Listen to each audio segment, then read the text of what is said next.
Hi, this is Phil, and I'm here to make sure you know all about the Capes and Lunatics Patreon. Don't miss out on all new episodes of Wade's World, Boob Windows and Long Boxes, our Hard R movie reviews, and so much more, all completely uncensored. Access starts for as little as $1 a month, full videos when you pledge $3 a month. Check us out at the link in all of our show notes, or just go straight to patreon.com/capesandlunatics. Hope to see you there. This is Luca Parrish, and you're listening to the Capes and Lunatics podcast. Good old child labor. Hell, just like the Russians do. Anyway, welcome back to another episode of the Capes and Lunatics. It's finally here, our Black Widow movie review. Had to wait over a year for this thing. All right, so others may join us, but for now, it is I, Phil, and of course, joining us, as always, that big, the Red Guardian of New Jersey, it is Charlie, the Professor Essa. And she who has much red on her ledger, it is. I'm proud of it. Little Hellfire, y'all. And you know our other gentleman by his appearances on Full Stream Ahead, the Enough Said podcast, now the Happiness and Darkness, the superhero movie podcast.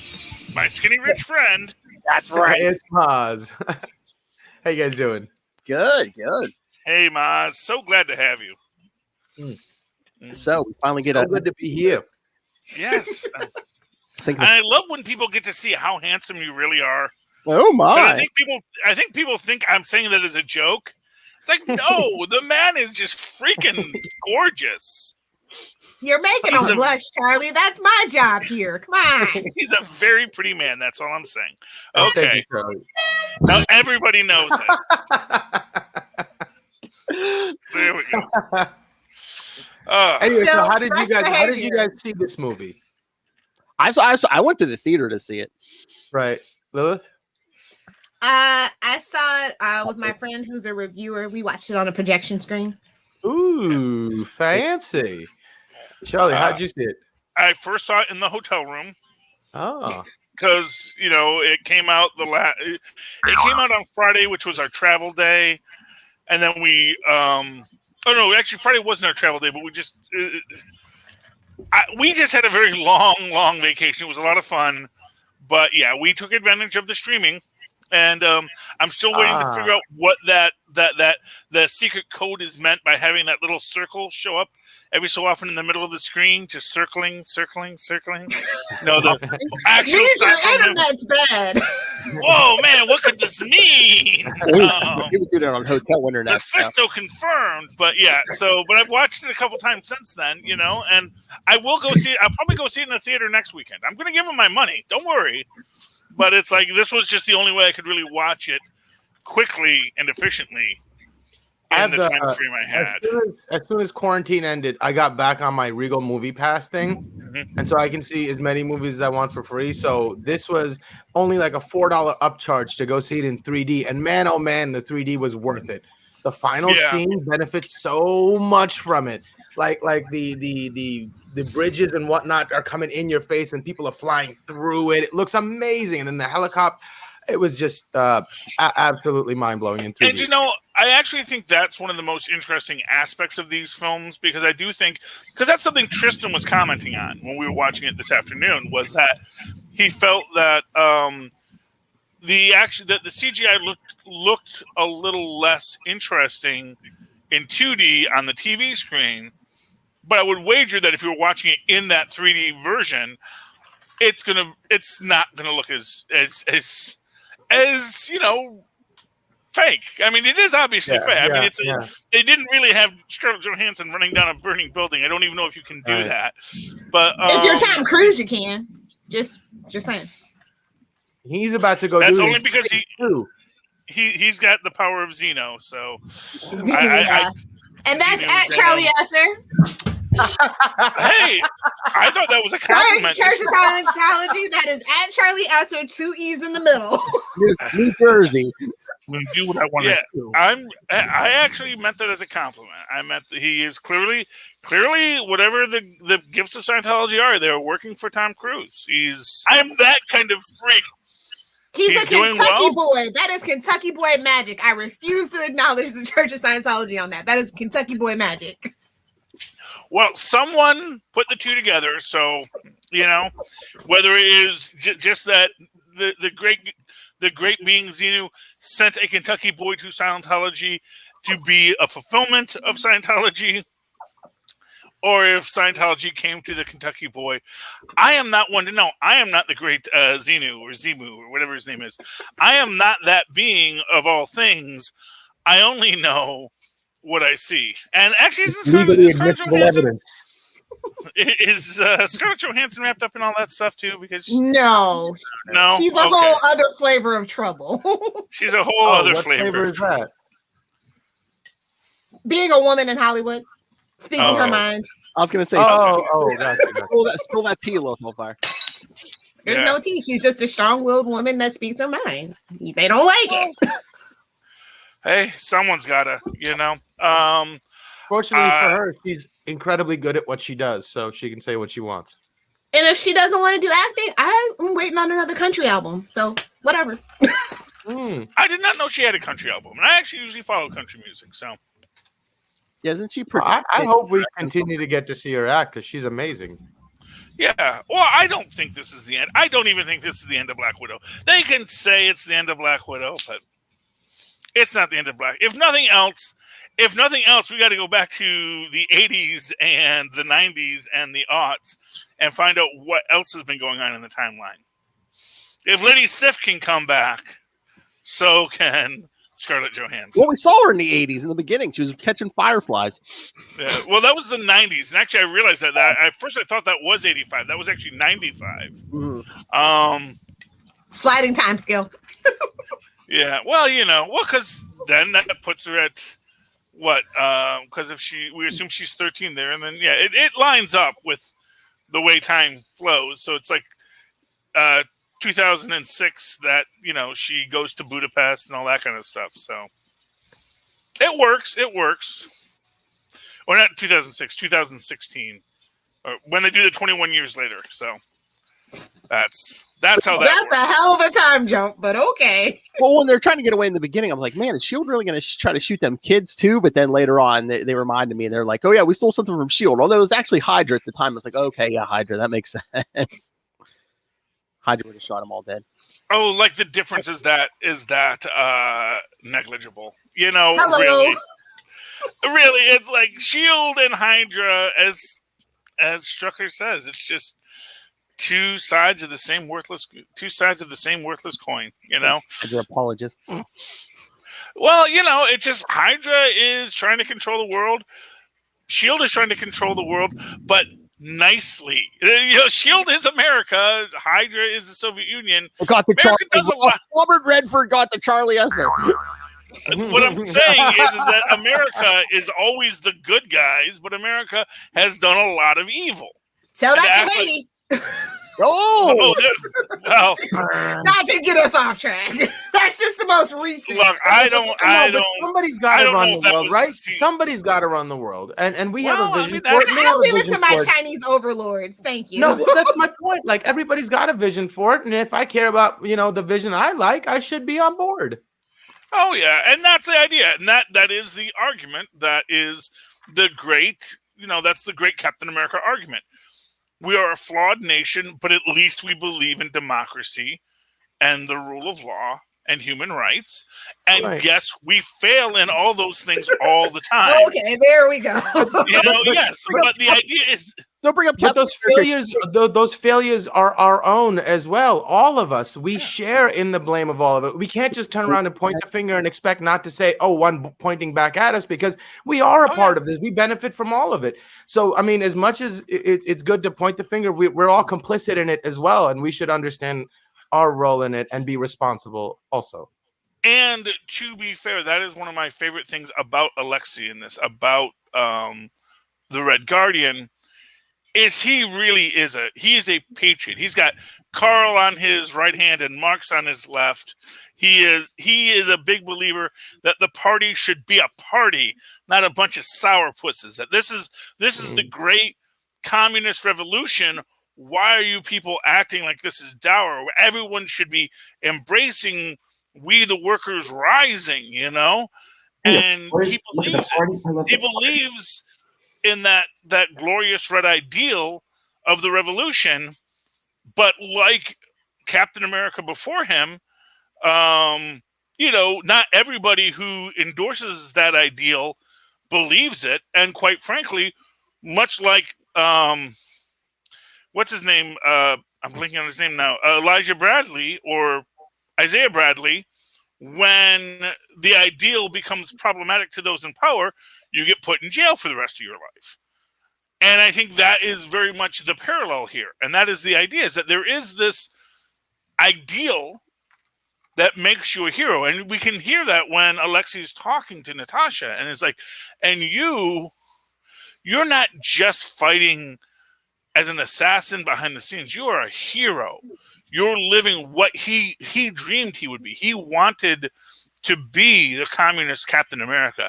He wanted to fight for the glory of Mother Russia and the glory of the Marxist ideal and the workers rising up to bring about a just and fair world. And then he insulted somebody's shirt and got thrown in prison. Well, yeah, because that's what happens in a fascist regime without a proper democratic core. But that's why you need a democratic core. If you have a democratic core, if you have a right of free speech and democracy, how you divvy up the money is irrelevant because it'll all even out in the end. But you have to have the will of the people moving your country forward, not the oligarchs, and that doesn't mean you can't have oligarchs. There's always going to be oligarchs. There's always going to be royalty. There's always going to be some guy who is in charge of things, whether it's Baron Zemo or Captain America, someone that is going to be given undue influence on society because we are a tribal creature and not everybody wants to be chief. But so long as everybody gets a say, you can have a society that works a little better and can work towards a better outcome. And that is where I say Alexi. And I wonder about that Cap Alexi dynamic, and if it was a different Captain America that he fought, if it was something that they never got to really, he never met Steve Rogers because the timeline doesn't work out, or maybe they did, but that was one theory, is that actually when Captain America goes back in time, that's when he meets Alexi. You're hitting on the wrong girl, pal. Yeah. Who knows? But no, that's what I love about Alexi, and that he winds up in prison shows you what happens in a society without freedom. Doesn't matter how good your ideals are, if you are not a society that embraces human freedom, it will always be a place where the uncomfortable voices are locked away. It also kind of speaks to how that sort of idealism can be used to sell good people on doing bad things. Mm-hmm. Which is the entire Hydra Cap idea, Honestly, that is, I think, one of the most perfect through lines in this whole thing is how that Hydra ideal that basically, and so for the whole movie, spoilers here, the whole outcome of the Red Room is Project Insight.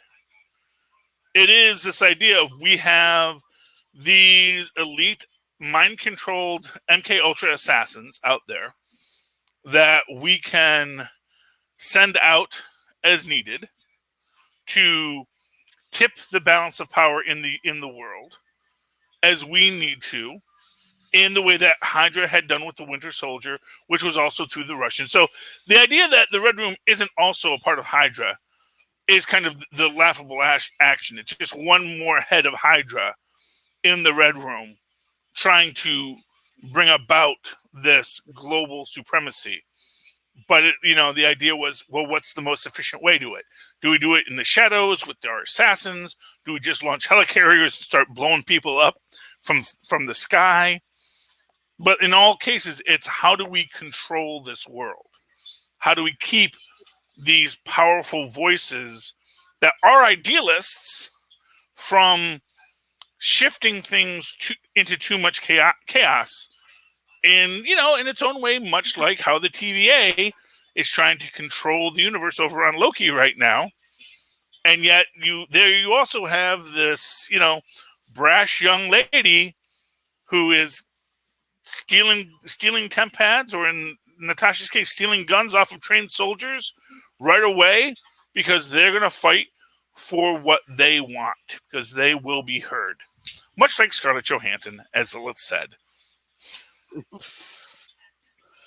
It just seems like his plot to control the world seems so small in scope that he just seems like one of these back alley bad guys that Spider-Man beats up, in his early days. It doesn't seem like a world-altering bad guy, which is fine. It wasn't, like a Thanos or whatever. It doesn't have to be. It was just another guy who had a private army.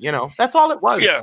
In essence. Well, and what it is a guy who understood that he had ambitions, but that's all he had.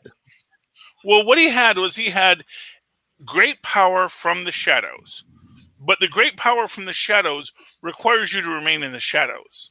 And again, you slip any of those women in anywhere. I mean, Maz, some president or king or somebody has a mistress. Guess what? You slip a widow in there. You're like you said. I can make a quarter of the world hungry, and and like you said, he says he gets the hold of if he gets control of Natasha, he's like, I have an Avenger. Yeah, and he does understand that political capital that would give him. But at the end of the day, what it really comes down to is that the power he has is a small, quiet power. It's not like Thanos' power where he's raining down fire from the sky.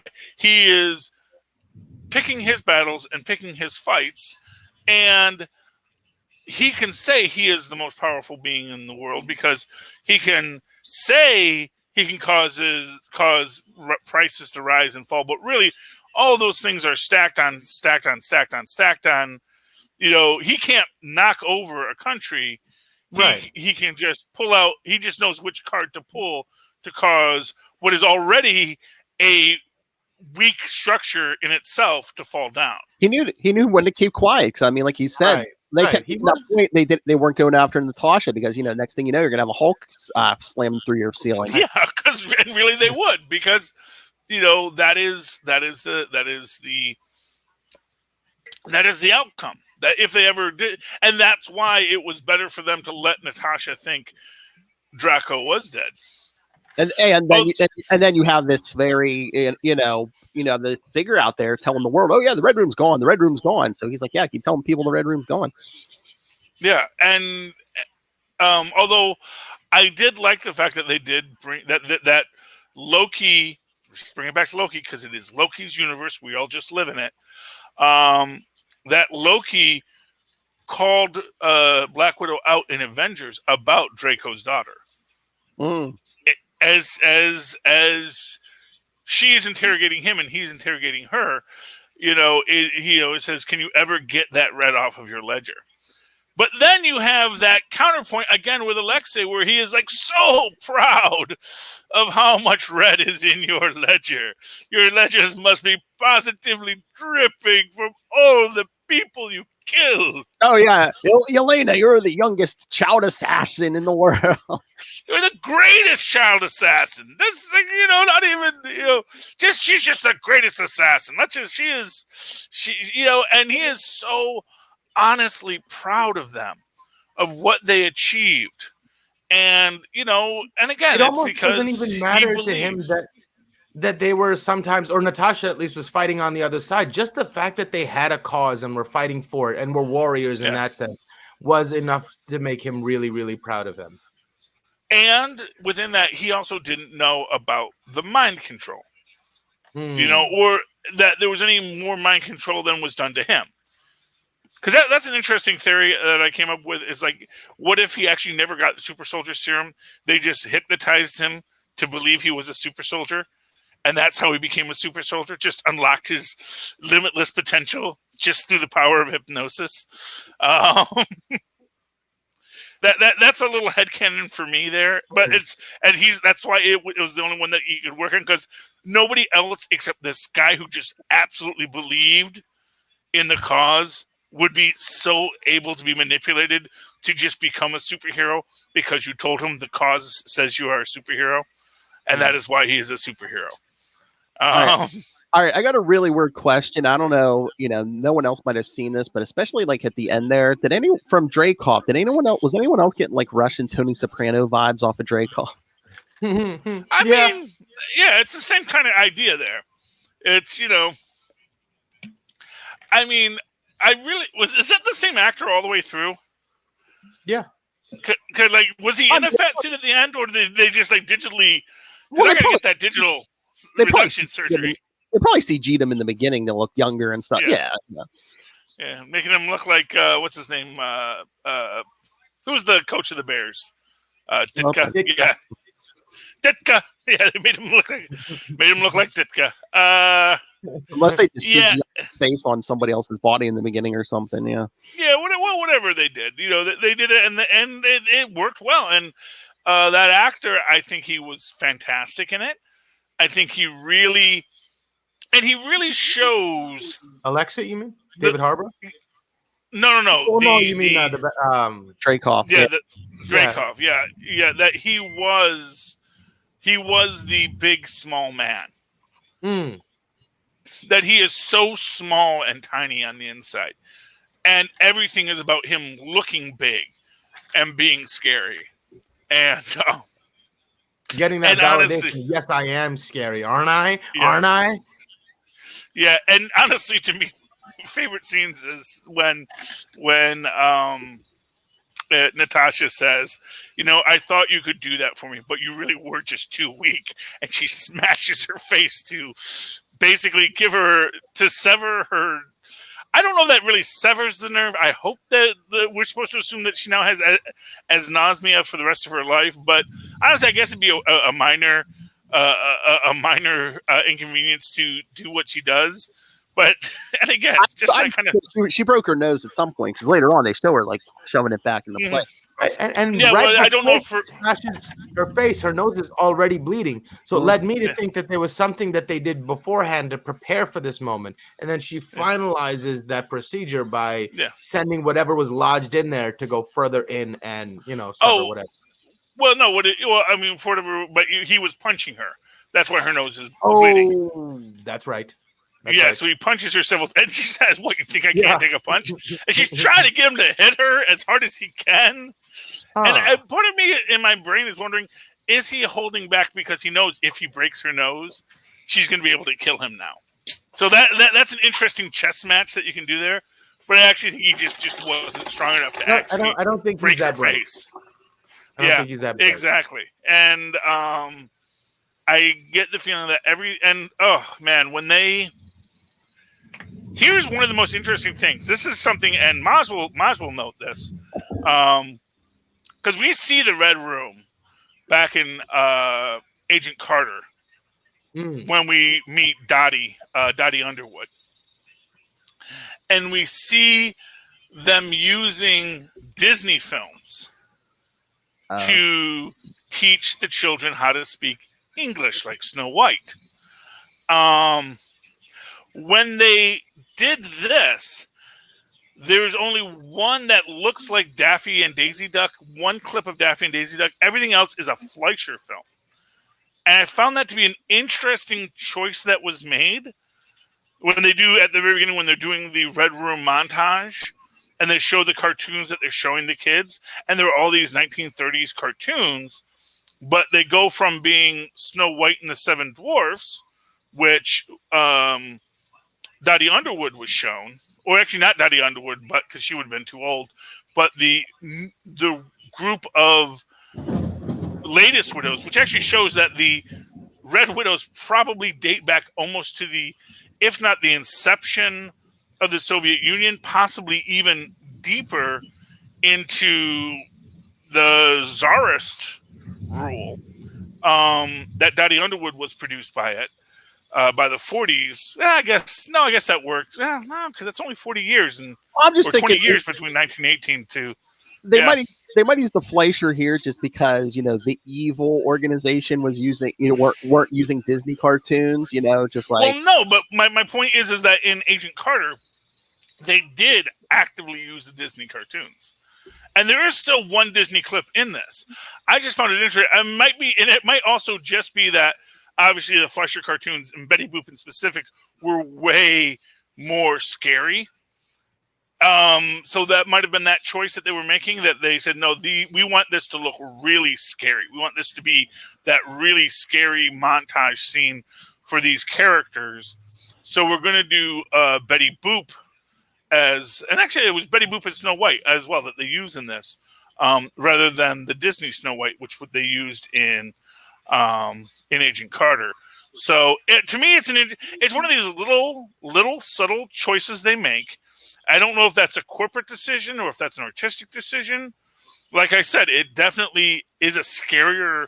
Betty Boop is definitely a scarier cartoon series. Which, if you want to give, especially when you're putting that Smells Like Teen Spirit Lady Drone over it. I don't know that actress's, not actress, but that singer's name. But that, you do that female vocal, you pare it down, you make it that ballad, where it's just like da da da da da da, and it's a much different thing than the post-punk grunge Kurt Cobain version. It's a different energy. It's Think Up Anger featuring Mila J. Yeah, it's great. It works perfectly. That's how you use a beloved song in a movie, not like what they did with Suicide Squad.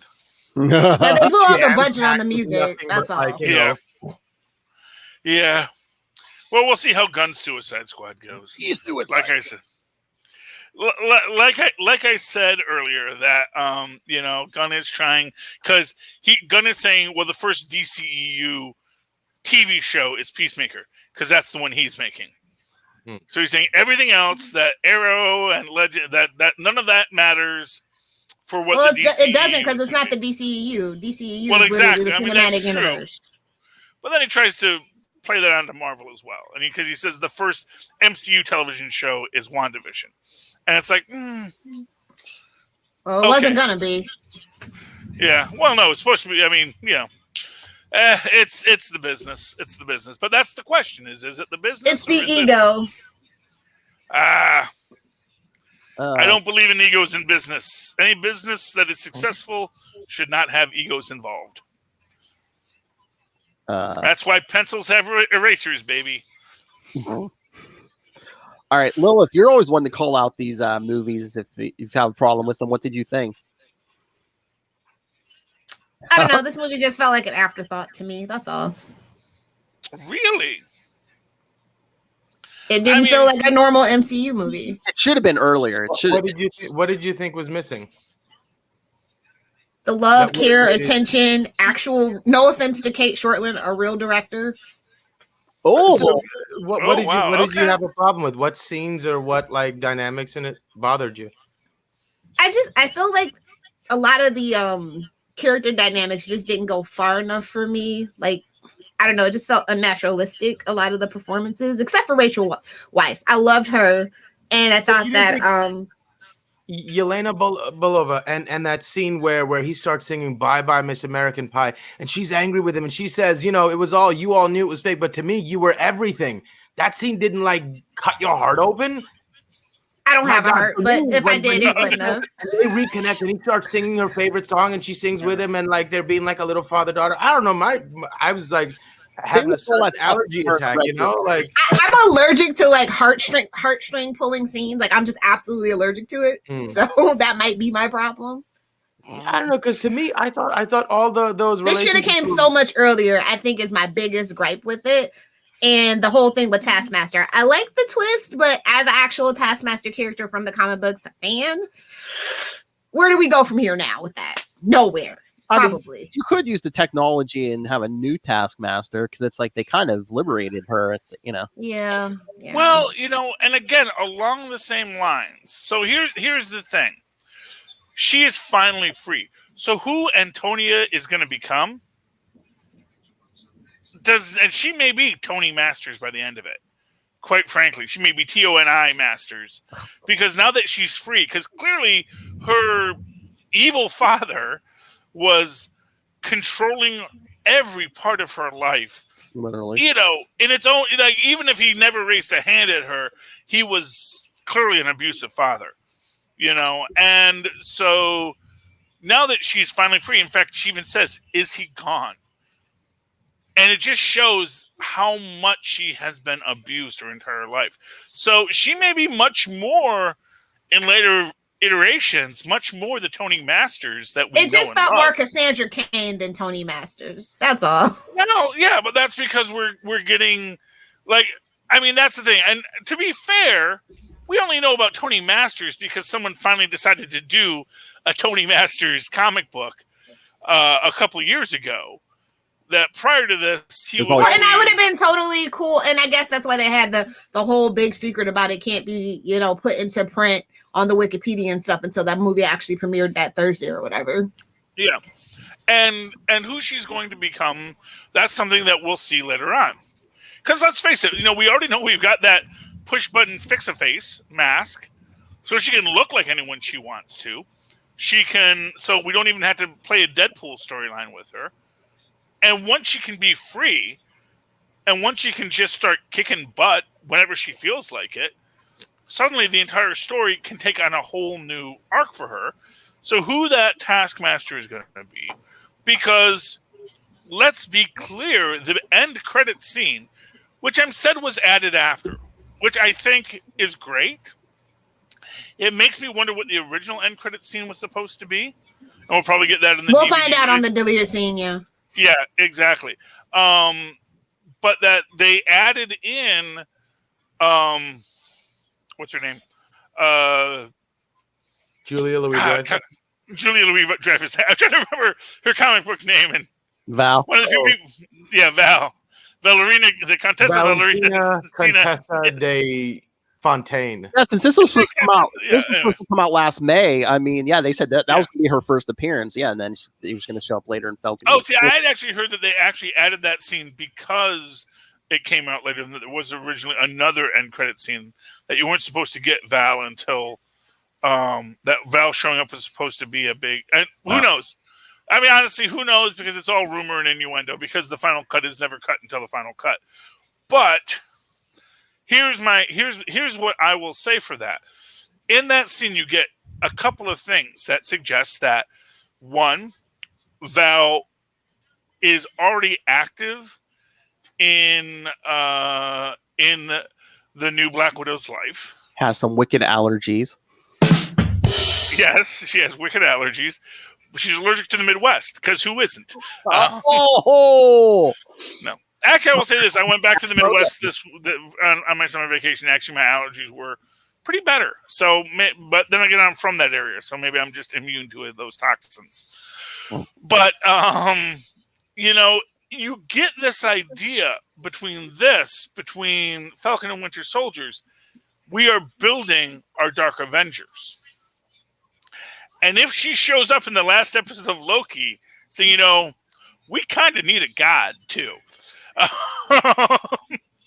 And to be this person who is going to be that Norman Osborn for the MCU, but maybe not a crazy one, but just, no, I'm evil and I'm the boss of stuff and I'm going to kill people when I need to, but I'm not crazy. I don't think she's evil. No, she's just like S.H.I.E.L.D. and Hydra before. Pragmatism doesn't have to be evil, okay? It can be totally neutral. Right. Exactly. Well, I mean, no, and that's the thing. Well, the thing is pragmatism leads to evil. The road to hell is always paved with good intentions. You know? I mean, if you go into it deep enough, I mean, look, she's already got herself a captain. She's following the pattern. She's got herself a Captain America, a Black Widow. And she's sending her against a Hawkeye. What up, Jamie? Hello. Hello, Jamie. How you doing? Soccer game. Just fine. How did England do? Football, come on. Don't hurt his feelings like that, though. Okay. I don't know. I haven't seen yet, so. We lost on penalties. Well, you know, it wouldn't be England if they didn't lose on penalties. Yeah. You know? I have no idea anything about football. I just heard someone saying that you know, that's this English mindset of, you know, they'll take it away from us if we get it. Yeah. Oh my. It was. Well, you know, We That's what he came here for, right, Jamie? it was. We got the fastest goal within the first first 3 minutes of the game, and then it went downhill. Yeah. So anyway, so we just talked about this movie, Black Widow. Did you see this movie, Black Widow? Hardly ever. Yes, I did. Watched it last night. I watched the beginning bit twice because me and my wife started watching it, and then we stopped and went and had something to eat. When we come back, my son said, "Oh, can I watch it?" So we started it again, and yeah, it was a good TV show. Oh, That sounds like a slight. Did not feel cinematic for you. Well, I guess since you watched it in your house. Yeah. Yeah, like this is the conversation we were previously having, that watching this in the theater is different than watching it in your house. Yeah. It was. The thing is, because of how good the Falcon and the Winter Soldier was, it's like this was just the same, except the ending they had to make the ending more cinematic. So they had that flying thing in the sky. And it was like, oh, we're going big budget all of a sudden. Yeah. Okay. I mean, but I mean, to be fair, this maybe even speaks to that criticism about what is cinema in filmmaking. I mean, to me, in the idea that this is a small human tale at its core, is what makes it a cinema. This is what makes it cinema. This is what makes it cinematic. Well, they also had a second string cinematographer. No slight. I'm just saying. Okay, well, everybody was kind of second string that was involved in this. Like, it is what it is. And I wonder too if they're hurting themselves a little bit, just because again it's been 2 years since we got an MCU movie. In that time, we're on our third Disney Plus series where they can take 6 to 9 hours. You're welcome, Lilith, hours to like flesh stories out and stuff. This was like 2 hours and 15 minutes, so it made it seem rushed compared to those series. It was Black Widow deserved more. That's all. That's all I have to say. Well, to me, the only reason they made this is because DC made Wonder Woman, and they were like, "Oh, we have to do something." And I think this is long overdue. Her film was way long overdue, and the bittersweet is they killed her off, and then we get her film, and you think, "Well, I want another one. I want another sequel. I want something." And then the end. Are we going into spoilers for this? Yeah. Yes, of course. Oh yeah. And then already. has that direct reference from the Falcon and the Winter Soldier with that woman turning up, and it's going to lead into the Hawkeye series. So it just felt like another series to me. Well, yeah, because they're building their connections, and I can see how it felt like another series, and I guess maybe from my perspective, as a comic book fan, as my core bringing me to all this, I want that episodic story. I want Tony Stark to show up at the end of The Incredible Hulk. Yeah. I want Nick Fury at the end of Iron Man 1 to say you've just stepped into a bigger universe. I want everybody to be sort of pinging onto their next one and their next one and their next one so that we get that connection. And as I said, to me, the ending scene, this is the Iron Man 1 ending scene. This is the you just stepped into a bigger universe. Although we already know it, but then again, this is also essentially setting up, as we've said, our Dark Avengers, that we know when Nick Fury shows up, all the Marvel at the end of Iron Man 1, we all knew who he was in the theater, because you're not going to an Iron Man film unless you know who Nick Fury is. Because that's the first one. It's a nerd audience. We're all nerding at it. It's very, very, very excitingly nerdy, and we get what they're saying. Yeah. Now, for this one, we're a much broader net audience, which is why I think she's helped by the fact that we got Falcon and Winter Soldier first for this. Because now I think now we know who this woman really is. Like at first, it might have just been this weird scene, and honestly, I don't even think they give us that it's Contessa Allegra de Fontaine and Valentina Allegra de Fontaine in this scene. I think that you would have really had to work through it to get to it.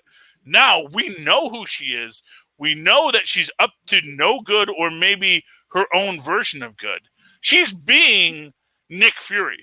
Julia Louis-Dreyfus is the new Nick Fury, the much more affordable Nick Fury for the series. Because, Sam Jackson, he does cost a lot. And is setting up sort of the counter dynamic between Nick Fury and Val, which, for what it's worth, is a fair conflicting relationship between the two, where they're lovers, they're antagonists, they sometimes they work together, sometimes they work apart, and then sometimes they go against each other, and that is just the nature of their world. And at the end of the day, I'm just happy that this movie made $158 million on its opening weekend, because we were all worried about that. And we have to preface this with it broke post-pandemic records, but it still sold more on its Thursday opening and its Friday than their successors. But I don't know if they're including the premiere access or whatever. We don't know the actual how the numbers divvy out, but I kind of wish this wasn't released. Other movies, Yeah. I kind of wish this wasn't on Disney Plus for at least like another month, because the moment it went on to Disney Plus, it was pirated. I mean, it was all on the downloads everywhere. And because if it wasn't on Disney Plus, we would have gone and seen it at the cinema. But because it was on Disney Plus, we went, we'll have it here. You know what I mean? And to be fair, Disney Plus didn't want it on Disney Plus either. That is why it's been delayed, because they have been fighting this, because they knew exactly all of that would happen. That it's going to hurt their bottom line if they do it this way, which is why they want to get away from this model. But they knew they had waited so long, they had to let this out, because they knew. Because not for nothing, when Val shows up on Wednesday in Loki, they know it's all over. They had to get this in before Loki on Wednesday, because we're going to be getting that larger universe sooner than we think. I think this is the only one they're doing that for, because Shang-Chi comes in September. I don't think they're doing the hybrid thing. I think it's going to be straight to theaters, isn't it? Yeah, Shang-Chi is straight to theaters. And actually, on Shang-Chi, we got to talk about the biggest question in this film that never gets answered. Where does the anti-mind control? Within 5 minutes. What? There was do you know where that scene where they're all in the house with the mum? They sort of did all that really quick changing in that plan making within 60 seconds of the guys smashing through the window, and I was like, when did all this take place? Have you never seen a quick change artist, man? They do that. That's Spycraft 101. If you can't get in and out of your clothes and into somebody else's clothes in under 5 minutes, you have no business being a spy. Charlie has to make it in 27. That's classic vaudeville training, man. That's where you unlock your elbows and just move right into the new suit and throw on the new face and the black wig, and you're good. But No. To me, the biggest question, and that's a fair question. It's a question that you're going to have in any film. How did they do that if they only had so much time? To me, the biggest question is, who created the anti-mind control chemical? Because that's never explained. I'm sorry? Yeah, the dust. Yeah, the red dust. Who invented that? I actually have an answer for who invented it. Who is it? Wasn't it that woman at the beginning? They were hunting. I thought it was her. No, she was the one who stole it. She was the one. Freedom Fighter. No, it was created by the Mandarin. That is actually going to be a 10 Rings callback later, because if you're the Mandarin and you're trying to control the world from the shadows, and someone else is over there trying to control the world from the shadows and is not respecting your Mandarin-ness, only one thing to do. Hey, Hey, let's create a chemical that's going to break his empire apart. Hey, it could be Val, man. I mean, you brainwash all those Black Widows. You got your choice of female assassin there. This is true too. What, Because what gets me is we were saying, do you know the Taskmaster? We were saying that's a man. That's a guy. The way he moved and the way he walked, that's a man. Until they went, no, it's actually a woman. Then we went, yeah. Well, as soon as he puts the mask back on, it's a man. 100%. That's not a woman. Okay, first off, that's very sexist. Thank you. But more to the point, she is a mimic, and she's actually mimicking a man. She's mimicking everybody, and actually, this is a central point that if you watch a lot of if you watch stage combat videos on YouTube like I do, they will make the point that boob armor makes no point. It serves no purpose. Armor should be flat against the chest because giving a divot to direct the sword to your heart is stupid. And so, yes, she's walking like a man because she's wearing men's clothes. You know, she's not there for your amusement. She's there to walk into the room, but it was a male stunt double a lot of the time. No, but like when you've been sort of like that, it was giving me Arrow vibes. Like, are you even a man or a woman at this point? You're just like a mindless drone warrior. You know? Shout out to the Indies. There we go. This is your character. It's just would not surprise me if that does not become a meme. The Taskmaster just reminded me of like a Power Ranger, proper like that. The suit looked like a Power Ranger suit, and I have to say the most underused character was the Red Guardian. You know, I thought to myself, or David Harbour. Oh, I mean. Okay, see, he was just happy to be there, man. You're happy he was there. I mean, look, I love the movie. I had a good quality. You don't gotta put me the sugar bear. Cool. You don't have to put me up on wires. Okay, cool. Considering that Hopper was in Russia, he's probably wearing the same suit that he's wearing in Stranger Things with the same beard. I mean, so they thought, hey, while he's here, let's film 2 films while a program and a film. Okay, here's what I'm going to say. I think you're putting quantity over quality. Every scene that Red Guardian is in is gold. Oh yeah, he was. Yeah. To me, this is as much Red Guardian's film as anyone else's. I mean, I think that. Well, no, he's used as much as he needs to be. I mean, Scarlett Johansson is the star. She gets to be on screen the most. That's fair. But every time that Red Guardian is on the screen, he's going to have an emotive moment. He's going to get to communicate a part of his story that is going to seem like a disjointed mess because he's a disjointed mess, but it's still a great item. Milena is likewise just so, I would say she's more underutilized for who had more story to tell, but she's also a character who's played so close to the vest. I mean, like, for all we know, she had been plotting this whole thing the whole time. It's like, as soon as the stuff gets out there, for all we know, she's also working with the Mandarin or with Val. She's planning her own defection. She creates the chemical so that she can cause the dominoes to fall.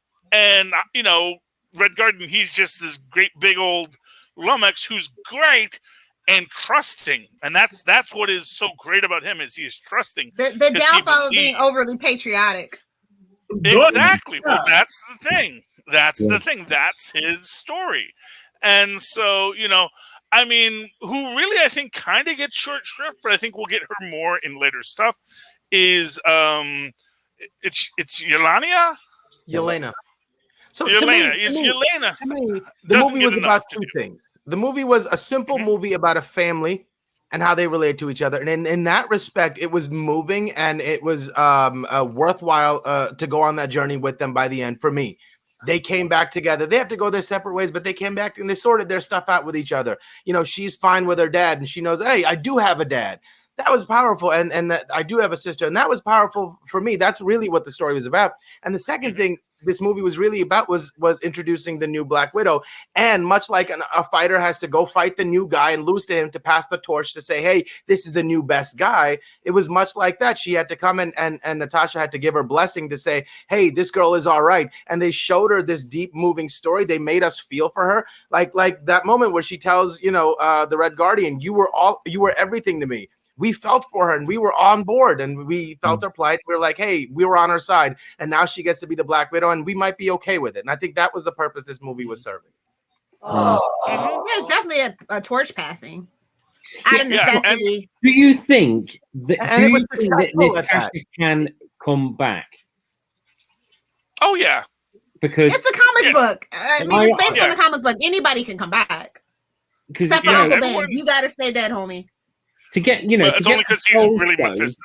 You have to give a soul, but I would have thought that. Do you know when they did the snap and everyone came back? Hulk said he tried to back in the Soul Stone. So why can't she be the last one out? You know what I mean? Well, because that was the way you get the Soul Stone off, because you couldn't do the snap without the Soul Stone. Yeah, she was a snap. And the Soul Stone demanded the cost, and the cost was her. Yeah. Which is you always got to fridge a woman. Hey, that's why we got the girls get it done scene to make that blow just a little bit softer. Hey, they fridged 2 women with that clip, Gamora and Black Widow. Yeah. And to be fair, Gamora's already back. Yeah, Gamora's back. Yeah. Well. But that's the thing. It's like because the Star-Lord romance demanded it. Well, no, but it's like Loki. We have Loki back. Because it's another version of Loki. So because the fans demanded some more Tom Hiddleston, and we got to give the fans what they want because we want to empty their pockets. I don't. That's the point. That's how show business works. Right. My dollars tell you what I really want. Exactly, and I'm not mad at it. Just give me what I want. So why am I going to argue? Give me what I want. Exactly. And if it's a good story and it makes sense, pay attention. To be fair, it's a good story and it makes sense. That's the thing. It's like if they just here's what I'll say. If they did, actually, I did a duplication. I hid in the debris and I've been on this other planet this whole time. Like, they do in the most recent episode of Loki with classic Loki to suggest that. I think we would be a little softer on the return than if they did that now.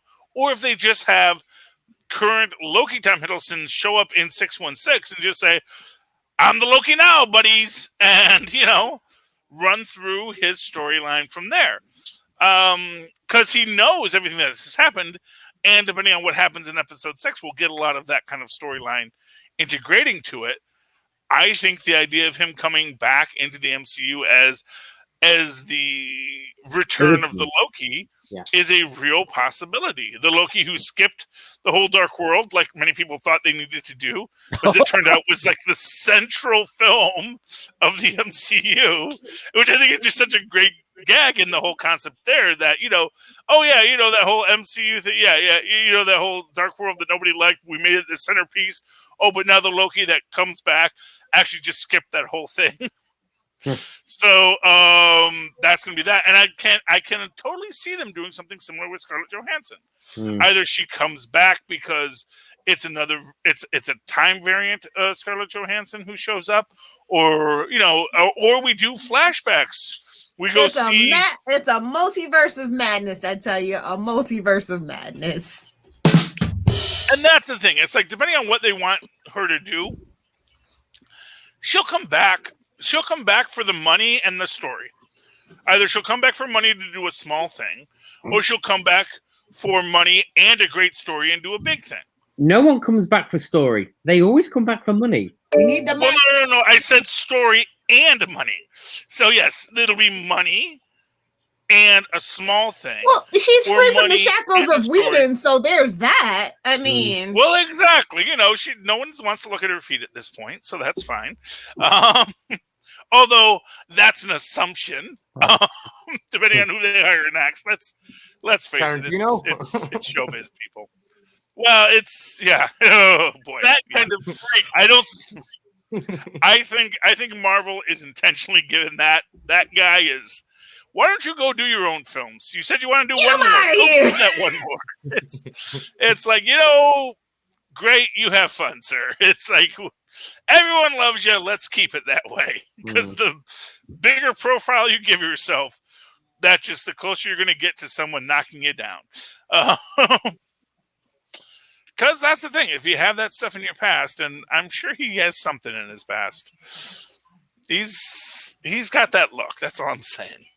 They don't let you into Hollywood unless they have dirt on you. That's just how that works. I don't know if you've all anyway chatted about it. How did you feel about the MacGuffin? Because it was like the film were going ahead, then all of a sudden someone went, "Oh, you know about the Red Room's not being destroyed? What do you mean? Oh, that's our mission now." I was like, "Oh, we've got a mission." I mean, it's like, didn't pick up the shopping list. Right, let's go. Well, they had to make it a personal mission, to pull her away from, what the Avengers have gone through, I guess.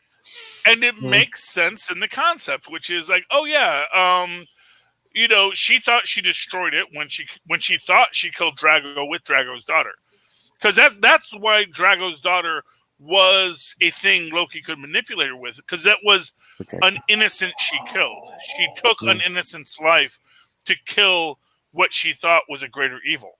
To take that to say, oh no, you did kill that innocent, but didn't kill the bad guy too. It's like if you went and killed Eva Braun, but didn't kill Hitler. It's like you're probably gonna feel bad about killing Eva Braun, though maybe not so much. She's not that nice of a person. But your whole purpose was intentionally to kill Hitler. But you thought you killed Hitler, but then you're like, no, actually Hitler's still alive and well and has been doing more evil in your absence, and was intentionally using the fact that you told everyone you killed him to keep himself hidden. That causes that makes the guilt be compounded. So it made sense in context. And the idea that, she walked away from her life and didn't seek out people from her life makes some sense as well, arguably, because she got away from that life and she just wanted everyone else to just be able to walk away too, because it would be too painful to reconnect. But that's really her own protection than her protecting other people. That, probably, she would have very much liked to have talked to Yelena. Yelena would have liked to have talked to her, but they intentionally made it so that they could not reconnect, because she couldn't deal with what it would mean to actually reconnect with these people. All right, I don't think we talked about it enough. What did everyone think of Florence Pugh as Yelena? I think she was serviceable. Yeah. I'm glad to. I want to see her interact with the MCU at large. I think she's going to be a great fit. I thought she was a really, really good actress. I thought her performance here was really, really genuine, honest. And even some of those scenes where she has to make those jokes, like where she comes out, that feels disgusting or whatever. That's not an easy thing to pull off, to make it feel like you really felt that in the moment. And I think in those moments, she was really, really great. And those emotional moments she had with the Red Guardian, her father and her sister, I thought she was great. I fell in love with her, and I'm so ready for her to be the Black Widow. And the vet, you loved it. Yeah, I thought she was great, absolutely great. Her interaction with all of the just great, and especially that the joke that got me was the one where she turns around to the Red Guardian and goes, "Oh, I don't think we've got enough fuel to get there," and he goes, "Oh yeah, we have, yeah." He's like, "Wham!" So good, so good. Well, here's what I'll say about her. I really got the feeling, and I wonder if we're going to explore this as it goes on, that she is someone who had this life thrust upon her and didn't thrive in it. Like, she was good at it. She was super competent and great at everything she did, everything she was asked she could do. But she never enjoyed it the way that Natasha enjoyed the dance. She doesn't want to be the femme fatale. She doesn't want to pose. She doesn't want to dance in the fight. She doesn't want to quip, which is why I think it is telling she still has her accent. Because there is no reason. Obviously, she spent a good part of her young life learning English and speaking perfect English. So why she speaks with this accent? It's because she is not putting on affectations. Well, I mean, she was brainwashed until the beginning of this movie. I think it's just her exploring, who am I really? You know, I was born. Well, yeah, well, but that's the thing. That I think is what we're going to get with her is like, who is she? Who does she want to be? Does she even want to be what she was made to be? Because she was made into something by people who, like she said, this vest is the first thing I ever bought for myself. And it is just like, this is just this person who isn't navigating the stream. She is just in the stream. She is on the boat. She's moving forward. She's rowing. She's rowing. She's rowing. She's not trying to figure out, oh, but if I go this way or that way, I can do this or that. Or if I do this, she's like, no, forward, always forward, moving forward. And now that she has her freedom, now that he is gone, honestly, I would love to see the Antonia and Yelena film in the next one, where those two are like, you know, especially if Tony said, no, call me Tony. And, well, I can do any kind of voice I want to because, you know, I'm a perfect mimic because of the brain chips. And do this whole thing where where you sort of have her as, you have Tony as the wacky one and Black Widow as the stern one. That is a great buddy superhero film that I would love to watch. That is your hard traveling heroes right there. I think with Natasha gone, you know who should be her mentor? You know, someone who's gone through something almost similar. Bucky. Oh, he's too busy macking on Sam's sister. Sorry, buddy. Let them have some time together. You could be a teacher and have a booty call too. You know. Well, I'm just saying. Yeah, that's what I was going to say. That's going to be a dynamic. No, although to be fair, gotta fix that boat. Yelena is going to look at him and says, "Aren't you like 400 years old?" It's like, you know, it's like, what? What about using the incredible shrinking criminal? Yeah. Well, he would be fun. He's fun in anything he does. He's going to be over with Kang in a couple of weeks. We'll see him. Well, I love that line too. With what did Elena say? I don't know if she said, "Oh, it's like the real Avengers," and like Natasha's like, "What do you mean by that?" She's like, "Oh, I don't think the God needs to take like aspirin after a fight." Yeah, well, that's the stuff Batman always gets. Yeah, you know, she is the Batman of the group. You know, everyone knows it. I was thinking, crying out loud. Yeah, every time they got swung into a car, into a wall, I kept going, "Oof, me back! Oh, me knee! Yeah. Oh, me back!" And they're like, "Yeah, let's get up." Like, when Natasha took her top off and you could see the bruises, I went, "Well, she'll have more than that." You know what I mean? Yeah. I'll be like, it reminds me of that that film, Secret Healing Factor. Well, yeah. Vibranium costume. What was that film that came out a couple of years ago with what's her name? Furiosa that was in it. What's her name? Charlize Theron. Yeah. What was it called? It was like where she was a Russian assassin.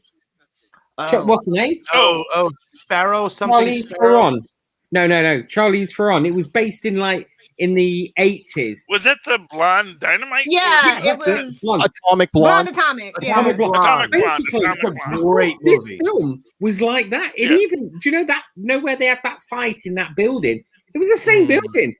Yeah, I mean, well, and then it's like so many buildings in Budapest. Yeah, but it's like the people who made this film went, do you know what? We've seen Deadpool 2 and we've seen Fast and Furious. If we mix them together, we've got a really good fast car chase. And they're like, yeah, we like it.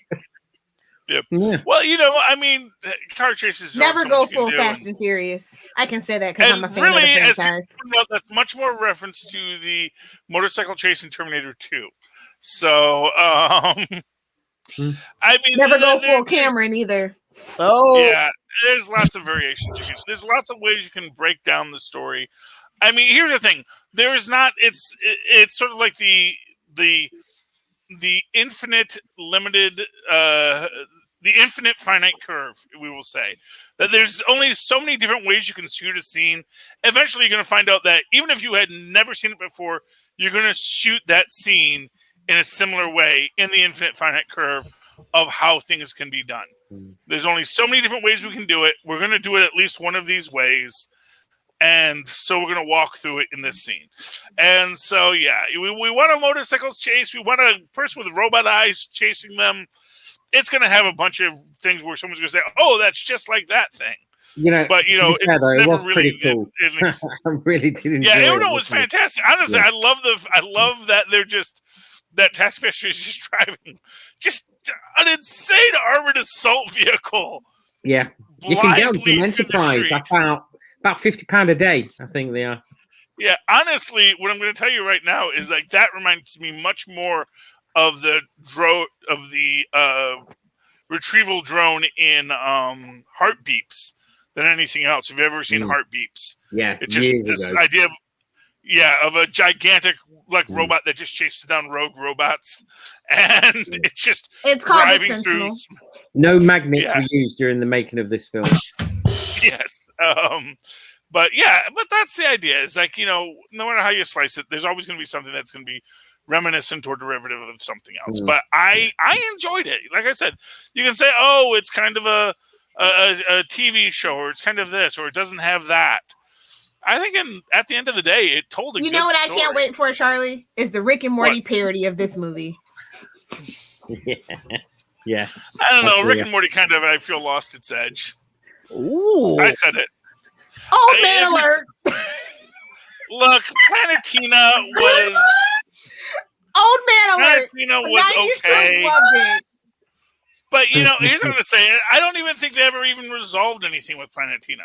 They really... never do. What do you mean? It's Rick and Morty. Well, fair enough. And that's the thing. But if all your thing is, oh, we're going to throw something out and never resolve it, then, that's not storytelling. It's Family Guy at this point. Just roll with it, man. That's... Okay, I don't... It's just for the... We do it for the references in the Easter eggs. That's it. I know. But as the guy in The Good Place said, that is worse. You do see how that's worse, right? Welcome to 2021. Yeah, I'm sorry. Where all pop culture must be based in memes. Nothing original allowed. All right. And speaking to that, for all these memes about Vin Diesel and family, this is how you make a movie about family. Yes. Yeah. Yes. Because you know what? Watch yourself, Miles. That's my favorite franchise. No, but the thing is, here's a secret brother I never had, but had.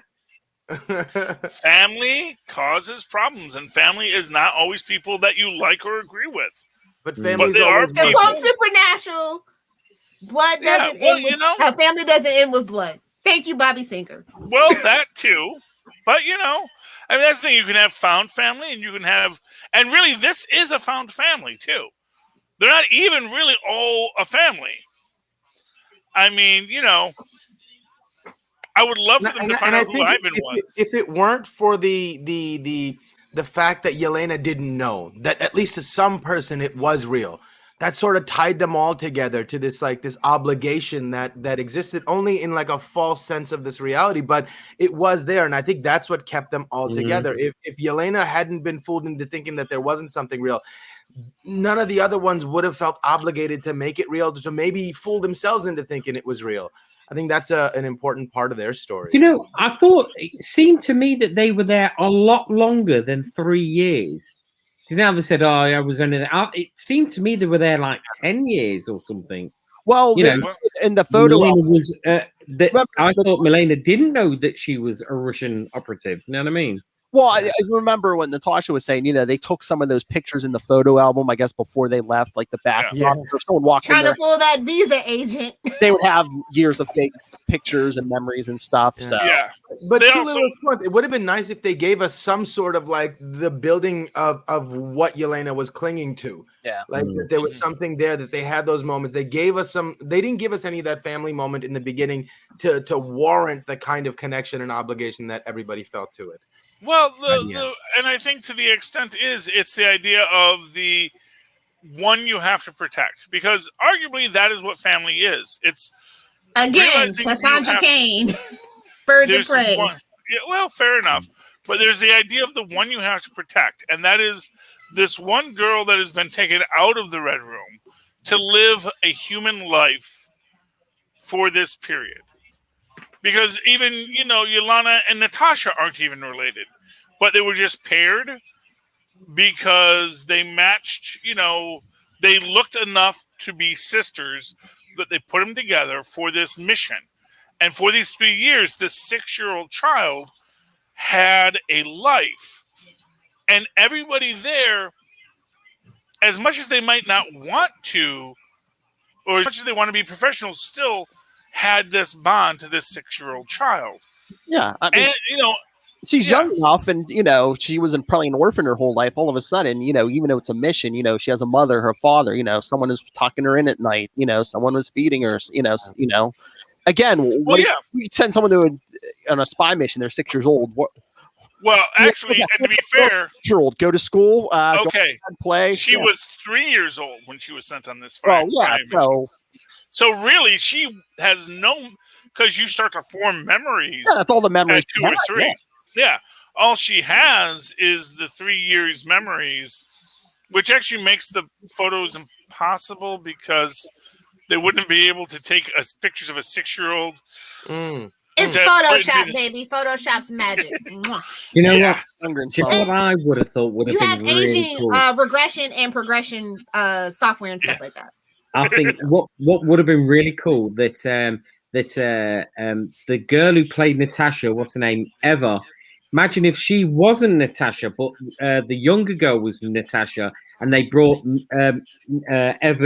Eva's mum in as her older sister, Millie Yakovich. Yeah. Yeah, Milena. Yeah. Well, they do make the they point brought that her mum in as an older sister. That would have been mad. Well, yeah, and to be fair, she kind of is, because they make the point that she had cycled through the Red Room 4 times before Natasha was even brought in. Meaning that she had been basically, and again, like we said, if we go back to Agent Carter, which I don't think has been removed from continuity, that the Russians have been working on this Red Room for so long. And these people were selected and cycled through and taught and trained and, basically conditioned to only know this one world, so that when they come back to it, and like they say, and as the science progressed, and then of course, Milena being the scientist, which has interesting implications if they're going to bring, Natasha Pym, Hank Pym's Russian daughter, into the story later, as another science person who was run through the Red Room, but then diverted to the science track. So, and I think that's a real possibility in future films, because this is a universe they're still building. Good old Hank Backhand Pym. Hey, that was with his first wife, who was actually a Russian spy honeypot. Probably so she deserved it? It was the 70s. No, not that he deserved it. Just that a honeypot never does anything to make you get upset at them. It's like. To be fair, I'm not really fussed about this new phase in Marvel. The ones that I was most, in with is now finished. There's no Captain America. There's no, well, you're going to get Thor, I suppose. But the only other films I'm looking forward to is Doctor Strange, Spider-Man, and Ant-Man. That's about it. Well, I'm sure Captain America on it when the Eternals comes out or when other things come out. Marvel will do its miracle marketing brainwashing on you. Don't worry. Just give it a moment, Jamie. Yeah, series. Yeah. I've had me implant, so my Disney implant, so I should be all right. Yeah. As soon as they put the call out, I'll be like, must go to the cinema, must give Disney money. I'll make an implant joke now. All right. Let's wrap this up. Everyone, give your final thoughts and give your rating for it. Jamie, go ahead. I loved it. Way, way, way better than any of the Wonder Woman films, I have to say. Especially number 2, Wonder Woman number 2. right? But this had the potential to. They could have easily turned this into a series, easily, and I think they've missed a trick by not doing it as a series because they could have tied it in so well with Hawkeye during that missing section, like that 5 years after the snap. Maybe we'll get a sequel, explaining what they did in between the snap. But I liked it. I thought the casting was great, absolutely great. I think it was mint. And the score, love the score. I've downloaded the score. I bought the score, off iTunes. And I liked it. And I just wish I knew that guy that could just get anything you wanted, really. That Craig Davis lookalike. I thought he was great. You know what I mean? Oh, if you want have time and money. He's a Quinjet, yeah. Put it off the roof of the Disney building, but you know what I mean? It's all right. Yeah, I mean, that's the thing. Is like if you have time and money, he'll get that for you. But I liked it. Good news is the story's not over. We're going to get that story, and with Hawkeye, that's obviously what we're setting up. So we're going to get that story. I want the original. I want Natasha back. I want Scarlet back. Good. You know what I mean? Again, we'll see what happens, and who knows? Well, people have spoken with their money, so it is technically made enough money to be greenlit for a sequel. Just saying. Yeah. Hey. What happens? If you try sometimes, you just might find you get what you need. Exactly, and I'm sorry to just jump in here, but and if it's not a cheap death, well, actually, Jamie, are we doing letter grades today? And what? I'm asking Phil. Are we doing letter grades today? Yeah. What we're doing okay. Yeah. Would you like to give a letter grade to the film? Me, as in what? A being great, B being what? I don't know what. Yeah. Just when you went to school and they gave you A, B, C, D, E, F, I'll give it a good B, actually. Not an A, but a good B. Yeah. Can I also say one other thing? You do know the UK grading scale is very different than the American scale. Just saying. It is. It's true. If it was out of 10, I'll give it a straight 9. I really would. I'd give it a 9. Okay, well, there you go. Right.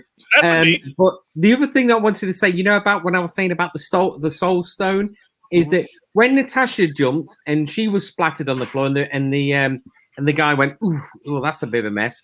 Right? Who cleaned up that body? Who cleaned up the last body? You know what I mean? The guy with the red face, the Red Skull. Right? Red Skull. So what? He's just got like a house full of corpses. Hello, Natasha. You know what I mean? Has them all set up at the table. They're having a tea party. That's right. All right, Mozzie, what did you think? Absolutely loved it. I really appreciated being back in the movie theater watching a Marvel movie. I saw it in 3D, and it really made going to the movies fun. That's what you go there for, to be buoyed and placated and like forget everything. And it did all of that. I was there every minute of it. I was never bored. The pacing was great. I thought the jokes were wonderful and well-timed and delivered effectively. I had a good time. I cared about all the characters. And by the end of it, I was happy. And I was ready to see this new Black Widow. And I was ready to see so much more of the Red Guardian. I think it was successful on so many fronts. And much like Jamie, 9 out of 10 for me. I thought it was wonderful. I had a ball. Nice. All right, Lilith Hellfire. I will give it, I guess a 75%. So a C plus. It just felt like an afterthought. It wasn't up to par of like the cinematicness of all the other Marvel movies. It just felt very out of place.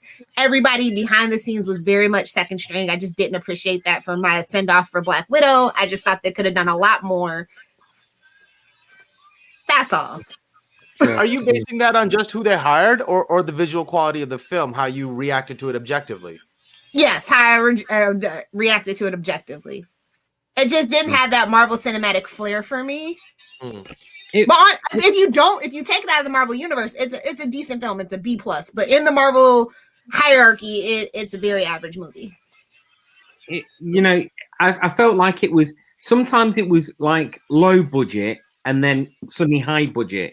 You know what I mean? Like, when you take films like World War Z, where it was like really high budget, and then, the last 10, 20 minutes, it was really low. It worked. It made that movie. But this was going up and down like that. where it was low budget, high budget, low budget, high budget.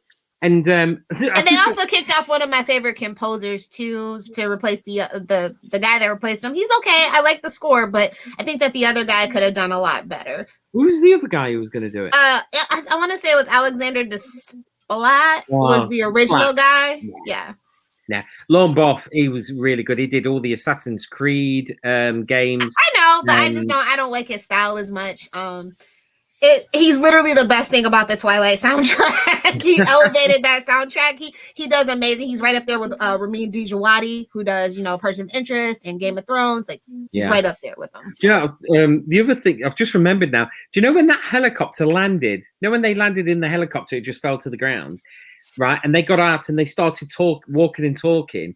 It seemed that one scene to another was like they've been walking for a long time. Yet the camera panned and they were only like couple of feet away from the helicopter, and then when her mum spots them, it's the same terrain.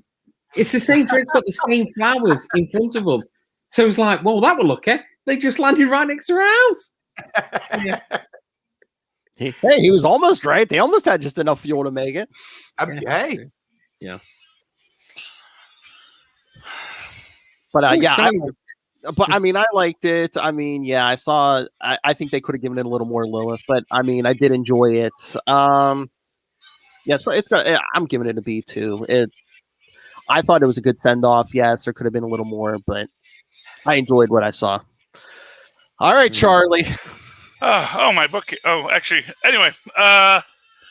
So this film, I'm going to give it. I'm going to give it an A. I'm sorry. I think that it gave itself. I mean, at 9 out of 10, that's a 90. That's an A- at best. At worst, in the U.S. system. I thought it was a really good film. I thought it has the qualities of cinema that you want. To me, this film very much is much like what's that other film that everyone likes? Not Civil War, Captain America 2, Winter Soldier.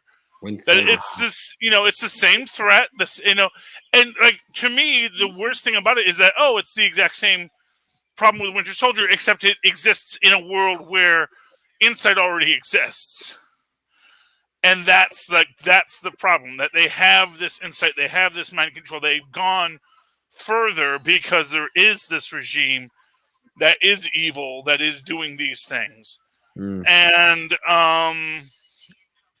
to me, that's pretty awesome. And as far as, I mean, I am certain we'll get Black Widow 2, and yeah, it'll be the blonde. That's fine, but we're gonna have the entire army of Black Widows, and it's going to be integrated with whatever Melina, who is the Iron Maiden in the comics, does with Val, and the dynamics that we're building, because we're building a bigger universe. That's the thing. And it is going to be what Agents of S.H.I.E.L.D. was supposed to be, which was all these different pieces always moving, sometimes moving in different directions. And that chaos is what's going to make for a good universe. Because, that's the thing. When we get She-Hulk, when we get a fourth wall breaker into the storyline, it's going to be its own. It's going to be its own thing, and it's going to be this idea that the rules of time and space are not uniform, and things are going to happen that are going to change our understanding of the universe. But the universe is going to have to continue, and you're going to have people that are going to have to just sort of say, "I don't remember that." It's going to be like, in that sense. Again, things like Loki and Wanda are prepping us for that reality where, sometimes you might have some vague memories of a Polybius machine. And people will tell you, no, the Polybius machine never existed. There were no such thing as the Berenstain Bears. They were always the Berenstain Bears. And there's always going to be someone trying to tell you a different story. But those timelines existed. And it's because once the TVA is broken, all those timelines exist and they flow and they grind into each other. And whatever we get, we'll get. And maybe in one of those, Natasha comes back. Either as a variant or as something else. And it'll be something beautiful and grand. And we're all going to be very excited to see it. So I give it an A. You got a back though, haven't you, for What If as well? That show. Well, yes, You gotta everyone's claim back that for for What that. If because they shot those like 20 years ago, and at this point, but to be fair, that's the advantage of animation. They can shoot all that dialogue once the script is done. They can just Bring it shoot the back. dialogue. Oh yeah, Bring it back into live action as Marvel Zombies. Yes, well, Yeah. and I'm still waiting to find out what's going on with those Marvel Zombies because they say that that's tied to there's something going on with the Marvel Zombies, and it seems to be the implication that they're going to be building a new Avengers in the What If universe as well. So there's a lot that Marvel is doing for our Phase 5 or whatever this is. Well, whatever they do, I also hope they step away from the super soldier serum because they seem to be handing it out like you could buy it from the shop. You know what I mean? Well, they can. Well, see, that's the thing about the super soldier serum. And this is one of the things about whether or not Red Guardian faced Captain America in the 80s. They can do super soldier serum. It works for like about a week and a half before you go nuts. I mean, for what it's worth, we saw the super soldier serum in Jessica Jones with Nuke, and the idea that it works. It works for until you start. We're trying to figure out that formulation right, but as it turns out, voodoo or something, wasn't it? Yeah, that's the thing. Is like we can pump you up with these great steroids, but eventually it doesn't work as well as we would like it to in the long run. So we will always have super soldiers because it's easy. It's and that's the thing about science. Once you create these things, they're relatively easy to replicate if you figure out what it was that did it, at least on a halfway scale. That's why, for what it's worth, Marvel Comics is littered with gamma mutates. Because they figured out, oh wow, you know what? Gamma has this weird power. If we just expose enough people to gamma, pump them with just the right chemicals, one of them is going to become a Hulk. Now the problem is that now that we have a Hulk, how do we control it? And that, of course, is where competing evil organizations like the Mandarin and the Ten Rings are going to be pushing back against evil organizations like Hydra. And you're going to get into this dark world where you're going to have a Dark Avengers, a Mandarin Agents of Atlas, and a Leviathan all pushing their superheroes against each other. And the Dark Avengers are going to be the heroes by default. All right, let's cut. That's going to be a great universe. Cut it there. I cut it like 10 minutes ago. Let's cut it there. Okay.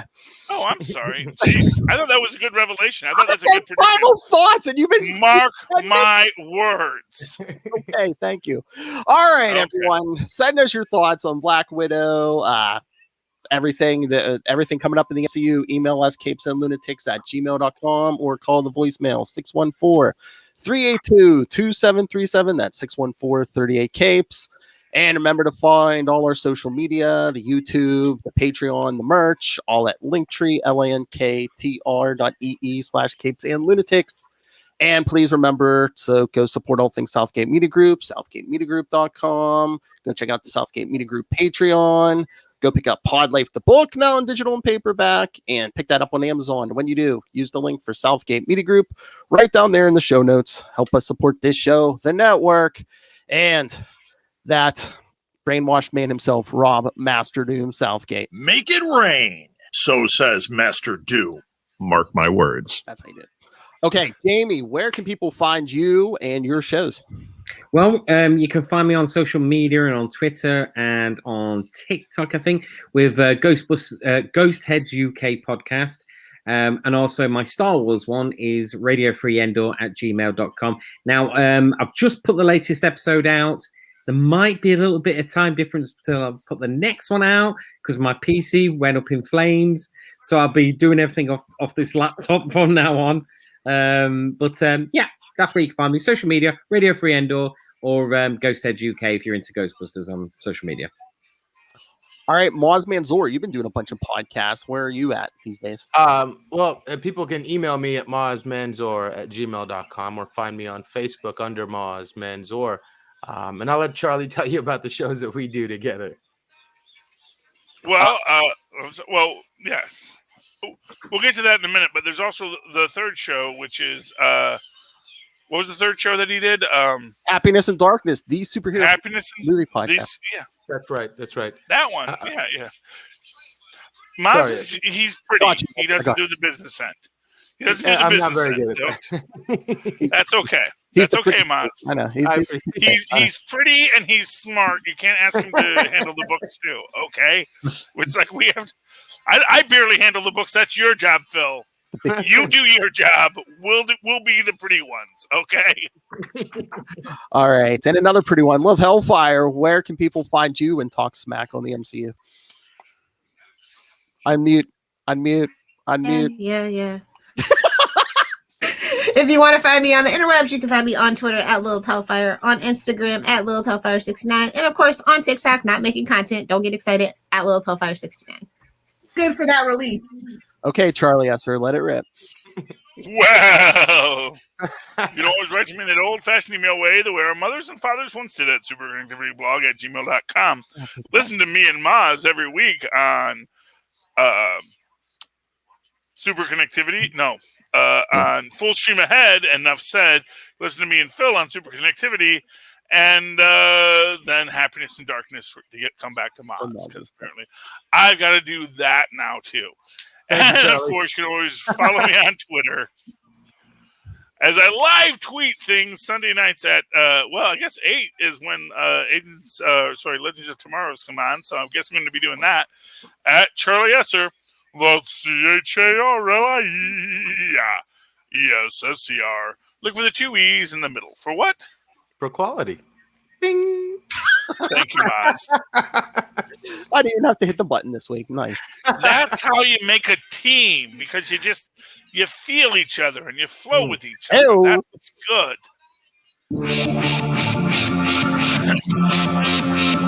All right. Thank you, kids. Thank you for listening. Thank you, Jamie. Thank you, Moz. Thank you, Lilith. And yes, thank you, Charlie Esser. For another week, we have been your capes. Ampersand. Lunatics! 5 of them this week.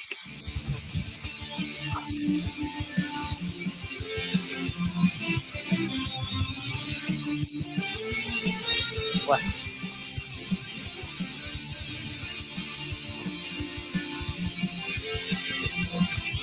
By the way, Decades is running the Monkeys all weekend long.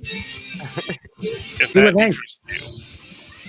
The Monkeys? Hey. They're the monkeys. Oh, the Beatles ripoff. Oh, Proudly so. The guys that sang all Neil Diamond songs. Yeah. Yep. Those